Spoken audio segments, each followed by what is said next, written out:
La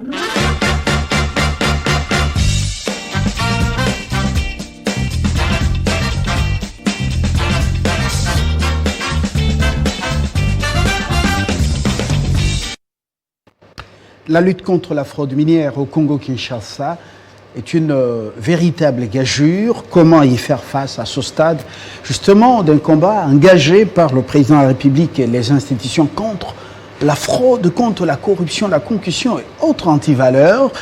La question mérite bien d'être posée avec une tentative de réponse par un invité qui est déjà sur ce plateau, Jean-Marie Kabemba. Bienvenue. Vous êtes un ancien député élu de la ville-province de Kinshasa et puis président du LRC, les Républicains chrétiens. Ce parti est membre du regroupement politique Les Changements en Marche.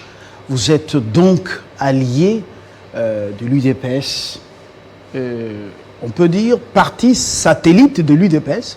Parti allié, parti partenaire. Il y a également au FCC beaucoup de partis qu'on considère comme des partis alimentaires du PPRD. Non, nous avons fait nos preuves. Nous sommes une plateforme qui soutient les actions du chef de l'État. Et c'est précisément dans ce cadre-là que je viens aujourd'hui vous parler un tout petit peu de la fraude minière. Justement, vous avez une expérience avérée dans ce secteur de la fraude, de la lutte contre la fraude minière. On en parle justement avant peut-être d'aborder de manière laconique la politique, surtout l'actualité. Dites-nous à ce stade, Tshisekedi est dans un combat avec d'autres institutions contre la fraude, la corruption, la concussion, la gabegie financière, blanchiment des capitaux. Dans le domaine des mines, comment faire face?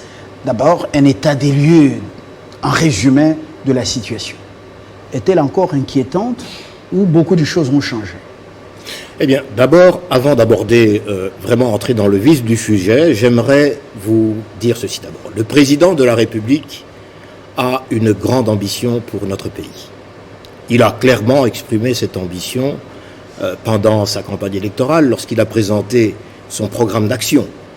Vous vous souviendrez qu'il l'a chiffré à 85 milliards de dollars et d'aucuns ont pensé que c'était véritablement trop ambitieux et qu'il n'aurait certainement pas les moyens de pouvoir respecter ou arriver à ce chiffre-là. Son cheval de bataille, a-t-il dit, c'est vaincre la pauvreté. Faire en sorte que le Congolais qui aujourd'hui vit avec un tout petit peu plus que $1 par jour puisse à terme, avant la fin de son deuxième mandat, arriver à toucher la fin 11 dollars du deuxième mandat ou du à la premier fin mandat? De son deuxième mandat. Vous le voyez déjà en 2023 vainqueur? Je prophétise qu'il sera là jusqu'au terme de son deuxième mandat. Donc j'ai affaire aussi à un prophète sur ce plateau. Eh bien, prenez-le comme politique. Ça. Prenez-le comme ça. Mais j'aimerais une petite parenthèse. Je crois avoir suivi sur vos émissions,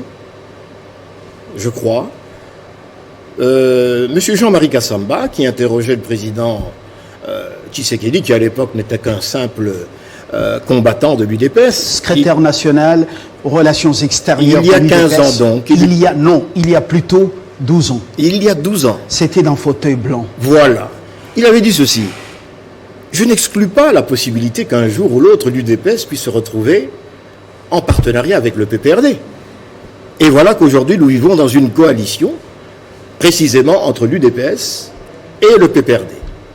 Donc, lorsqu'il parle d'un budget de 85 milliards de dollars, beaucoup vont penser que c'est fantaisiste, que ce sont des promesses électorales qui ne seront jamais tenues.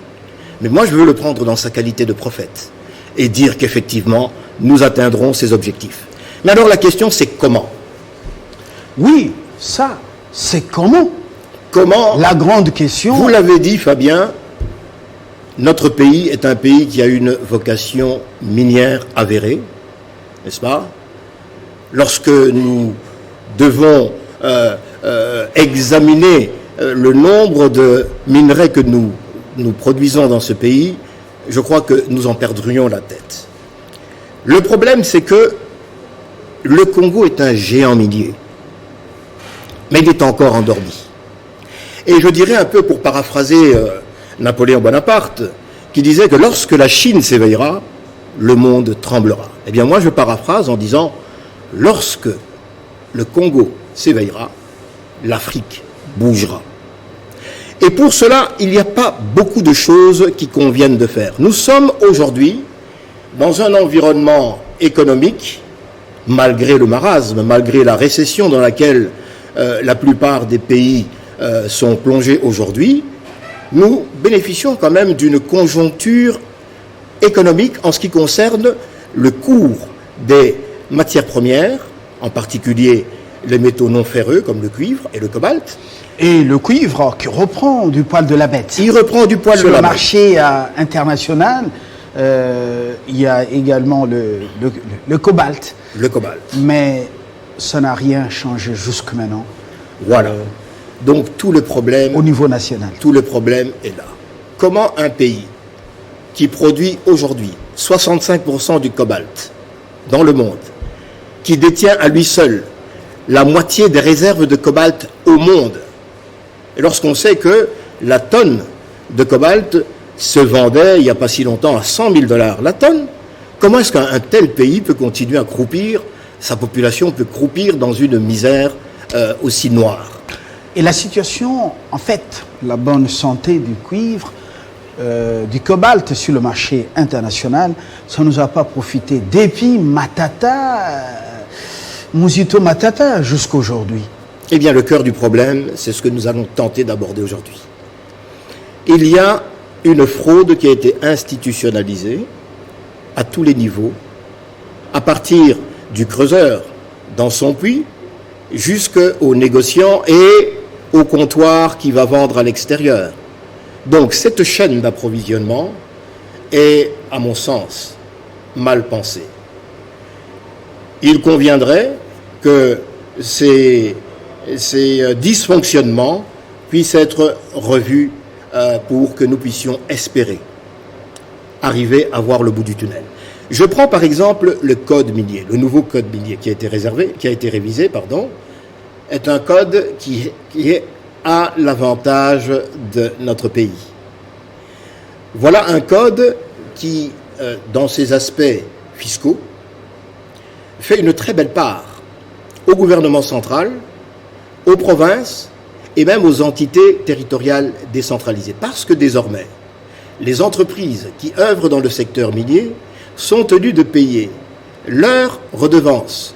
Rappelons ici que la redevance s'échelonne sur un palier qui va de 0% à 10% pour les minerais stratégiques comme le cuivre, n'est-ce pas? Et pardon, plutôt comme le cobalt.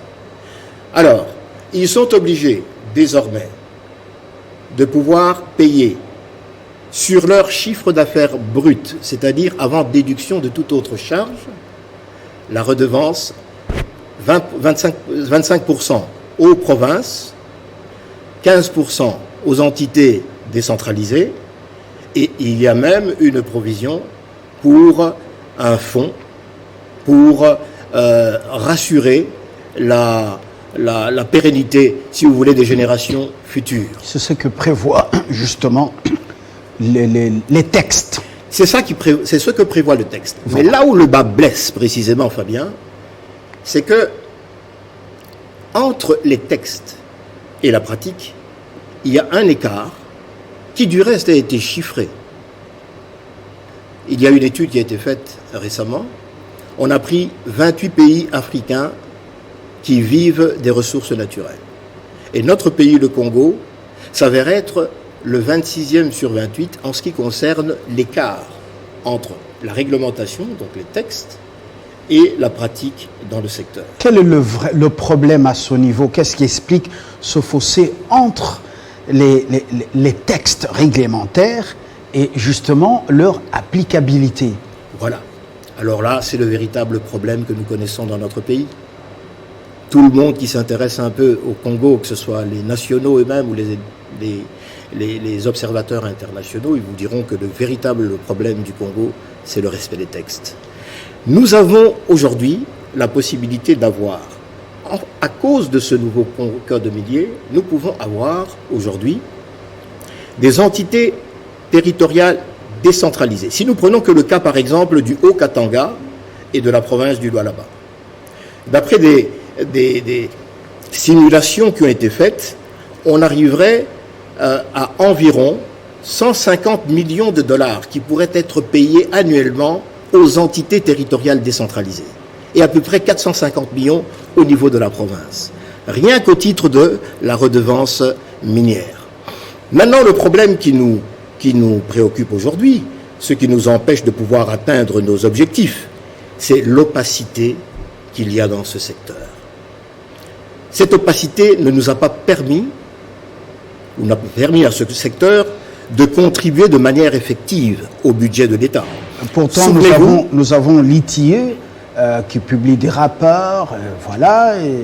Et le code minier, le nouveau, depuis sa promulgation par l'ancien président de la République, Joseph Kabila, est-ce qu'il est déjà entré en vigueur? Je vois les gens s'ériger en évangélistes pour sa vulgarisation. Est-ce qu'on est déjà en train de l'appliquer? Le code minier, comme je vous l'ai dit tout à l'heure, comporte de significatives avancées. Des innovations qui n'étaient pas dans le code précédent, celui de 2002, et en particulier justement au niveau de la taxation, de la fiscalité. À l'époque, lorsque le Congo-Zaïre ne produisait qu'entre 300 et 400 000 tonnes de cuivre par an à la Gécamine, et que le cours du cuivre à l'époque était aux alentours de 1 000 $ par tonne, eh bien le Congo, le cuivre participait à concurrence de 80% dans le budget de l'État, le budget en devise. Aujourd'hui, avec une production beaucoup plus grande, parce que nous dépassons largement les 1 million de tonnes, et avec des cours qui sont favorables, puisque le cuivre aujourd'hui se négocie aux alentours de 6 400, 6 500 $ la tonne. Eh bien aujourd'hui, le cuivre n'intervient que pour 20% des recettes en devises. Donc vous comprenez qu'il y a un véritable problème. Le problème, c'est qu'il y a à peu près, d'après des études qui ont été menées, en gros 70% des recettes que nous devrions percevoir de ces minerais qui échappent totalement au contrôle du gouvernement. La fraude est totalement vulgarisée. C'est une véritable pandémie que nous avons connue bien avant même la pandémie du Covid-19, parce que nous vivons avec ce mal, avec cette gangrène depuis de nombreuses années. Tenez, je vais vous montrer un exemple par exemple. Vous allez dans la province du Nord Kivu. Il y a tout un système qui a été mis en place là-bas depuis des années où tous les minerais de production artisanale étaient transportés parfois dans des circonstances assez rocambolesques. On a utilisé des motos dans lesquelles on vidait le réservoir, on mettait du coltan dedans, on a utilisé des bidons de lait. Mais on a les services de la douane, on a mieux que ça. On a plusieurs services dans nos postes frontaliers, mais complices. Qu'est-ce qui se passe? On nous parle des performances au niveau de Kinshasa, performances DGDA, performances tel service, des discours bien entendu, mais dans les frontières, pourquoi il y a une telle complicité? On dit qu'à Dubaï, l'or du Congo atterrit là-bas en masse. Comment ça traverse les frontières? Alors que nous avons la DGM, nous avons la DGDA et ainsi de suite. On parle justement aussi, à part l'or, on parle du diamant de la RDC. Mbujimaï Sommer, la Miba est par terre. Chikapa, c'est un gros village. Le diamant de luxe part. On dit que ça atterrit à Dubaï en quantité importante. Alors, vous dites opacité. C'est à quel... Qui est dedans, les étrangers ou les Congolais? Eh bien, d'abord, il faut comprendre qu'il y a deux secteurs dans l'exploitation minière. Il y a le secteur légal, qui marche selon toutes les normes prévues par le code minier. Ça, c'est le secteur des industries minières qui sont régulièrement installées dans notre pays. Ensuite, il y a l'exploitation artisanale. C'est à ce niveau que le problème se pose. Au niveau de l'exploitation artisanale, il n'y a aucun contrôle. La loi a prévu l'installation des zones d'exploitation artisanale, c'est-à-dire des périmètres en surface et en profondeur qui sont donnés à des coopératives ou des négociants, des creuseurs qui s'organisent en coopérative. Comme alors là-bas, oui, justement. Voilà. Alors, le problème, c'est que lorsque le creuseur, celui qui est au fond du puits, lorsqu'il arrive à sortir avec son minerai et qu'il le vend à ses négociants, souvent à un vil prix, alors que le négociant, lui, va aller au comptoir et le vendre à un prix supérieur. Eh bien, la tentation est très simple, elle est très grande pour le creuseur de sauter le négociant, sauter le comptoir et aller carrément dans la fraude. Maintenant, ce qu'il faudrait faire, nous avons une commission qui a été mise en place. Nous sommes maintenant au stade des propositions. Voilà. Des solutions. Il y a une commission qui avait été mise en place. C'est la commission de lutte contre la fraude minière. Cette commission-là est composée de 17 membres, dont il y en a un de la présidence de la République, un qui représente la primature, un autre le ministère de l'Intérieur, la DGDA, l'OFIDA, enfin, tous ces services. Au total, 17 membres. Vous comprenez que s'agissant de matières à haute valeur, la tentation est grande pour que chacun de ces messieurs puisse chercher à trouver son compte quelque part. D'autant plus que cette structure... Son compte personnel. Cette structure ne figure pas de manière officielle. Oui, nous savons qu'il y a un arrêté ministériel qui a été signé et qui mettait en place il y a 10 ans cette structure-là. Mais lorsque vous regardez dans le cheminement que prend de la production, donc de la mine, jusqu'à l'exportation, cette structure, vous ne la voyez pas agir comme une véritable structure. Elle agit plutôt comme un ensemble de professionnels. C'est d'ailleurs comme ça qu'ils se qualifient eux-mêmes. C'est un ensemble de professionnels, chacun dans son secteur, qui vient apporter son expertise. En d'autres termes, lorsque la commission de lutte contre la fraude arrive à mettre la main sur un minerai qui aurait échappé au circuit légal, il va l'emmener, il va l'expertiser, il va lui donner sa véritable valeur, et puis à la suite, on ne sait pas trop ce qui va se passer. Donc, voilà comment à peu près 70% de nos ressources minières échappent au contrôle légal, hein, et à la sortie légale des minerais vers l'extérieur. Donc, la Commission a montré son inefficacité depuis 10 ans. Ensuite, il y a l'intervention humaine. Il y a des gens qui sont devenus des intouchables. Tenez, je vais vous dire par exemple. Aujourd'hui, la fraude minière est organisée par des agences du système des Nations Unies.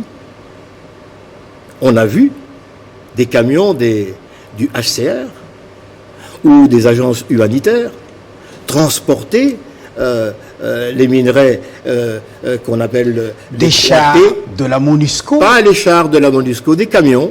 Bon, on a vu les chars de la MONUSCO dans l'Est. Qui transportent et qui font la rotation jusqu'au port de Minova. Et puis la nuit, on traverse les cargaisons entières comme ça sur le lac.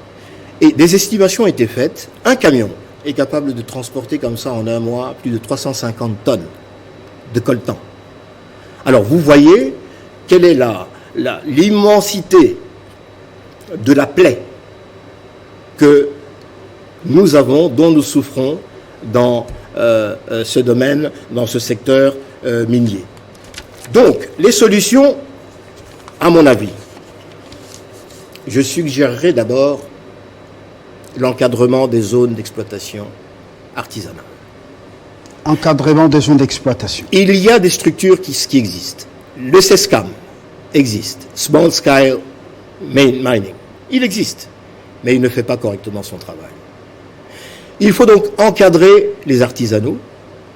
Il faudrait ensuite mettre aux frontières des comptoirs d'achat qui pourraient acheter directement, avec un prix rémunérateur, tous ces exploitants artisanaux, ces miniers qui sont dans des trous, dans des puits, et qui, à la sueur de leur front, essayent de réaliser un quelconque bénéfice. Ensuite, il faudrait développer une diplomatie commerciale. C'est pas normal qu'aujourd'hui, nous pouvons voir qu'au Rwanda, il y a une usine de traitement de coltan, alors qu'il n'y a aucun gisement de coltan, de colombo-tantalite, qui a été répertorié au Rwanda. Alors, les organisations internationales, et en particulier les sociétés multinationales, les GAFA, parce que c'est d'eux qu'il s'agit, Google, Apple, Facebook et Amazon, vont acheter à partir du Rwanda tous ces produits dont la traçabilité n'a pas été suivie de très près. Mais ils ne prennent pas la peine de poser la question. Où sont les statistiques de production? Parce que vous nous produisez des statistiques de commercialisation. Où sont les statistiques de production? La production, en réalité, elle est faite au Congo. Il y a une fausse certification de CIRGL qui est émise par le Rwanda pour des minerais qui sont minés, exploités au Congo, qui traversent frauduleusement la frontière pour être vendus dans des comptoirs au Rwanda. Alors personne, la communauté internationale ferme les yeux, n'est-ce pas? Et on est dans une espèce de duplicité qui ne dit pas son nom. Donc je pense que ce qu'il faudra faire, à l'instar de ce que le chef de l'État a fait auparavant, c'est de pouvoir mener une véritable diplomatie avec nos pays voisins, avec le Rwanda, avec l'Ouganda. Il faut mettre en place des structures mixtes, en incluant bien sûr les organisations telles que Transparency International, dont vous avez parlé, pour pouvoir identifier le minerai qui provient des zones de conflit et le minerai qui provient des mines vertes. Parce que le véritable problème aujourd'hui, c'est celui-là. Autour de ces exploitations minières, il y a un conglomérat de gens qui sont rassemblés, qui font de telle sorte que, finalement, qu'est-ce que je pourrais dire, les minerais deviennent intraçables. Et nous arrivons maintenant à une situation où les grands fraudeurs, les grandes sociétés qui viennent là-bas pour prendre les minerais de manière illégale, s'entourent parfois d'agents des forces armées congolaises ou des groupes armés. Et ça crée l'insécurité. Donc, il faudrait que nous puissions trouver un moyen pour transformer ce cercle vicieux en un cercle vertueux. Comment? En appliquant la réglementation, en faisant les réformes qui nécessitent d'être faites dans ce secteur-là. Enfin, la chose peut-être la plus importante, last but not least, diraient les anglophones, c'est l'état de droit. L'état de droit qui est le cheval de bataille du chef de l'État, c'est celui-là qui permettra, en fin de compte, de mettre un terme à tous ces agissements de tous ces intouchables, de ceux qui, on les connaît. Récemment, il y a un camion du tribunal de grande instance du Nord Kivu qui a été arrêté avec du coltan, avec des minerais stratégiques à bord. Donc, le chemin est encore long à faire, mais si l'état de droit, tel qu'est prôné par le chef de l'État, est mis en place, je crois que nous verrons un début de solution. Des propositions concrètes, mais qui appellent justement que les décideurs les écoutent. Vous n'allez pas vous limiter au plateau télé, vous pouvez les mettre par écrit pour les faire parvenir à qui des droits. C'est possible de changer les choses et d'engager une lutte acharnée contre la fraude minière. Les propositions sont très séduisantes. On sent qu'au-delà de la politique, vous avez l'expertise dans ce domaine. Nous aurons le temps de faire encore appel à vous. Pour l'instant, je vous remercie, Jean-Marie Kabemba, ancien député national élu de la ville de Kinshasa. Vous êtes un politique, oui, vous dirigez le parti dénommé LRC, les Républicains Chrétiens. Vous êtes un parti membre du regroupement politique appelé le Changement en Marche. Voilà, le porte-parole de ce regroupement, c'est Kabasele Chikunza, lui aussi. Kabasele Chimanga, voilà. On aura le temps d'en parler. Merci. C'est moi qui vous remercie. À très bientôt pour un autre numéro sur un autre sujet. Merci.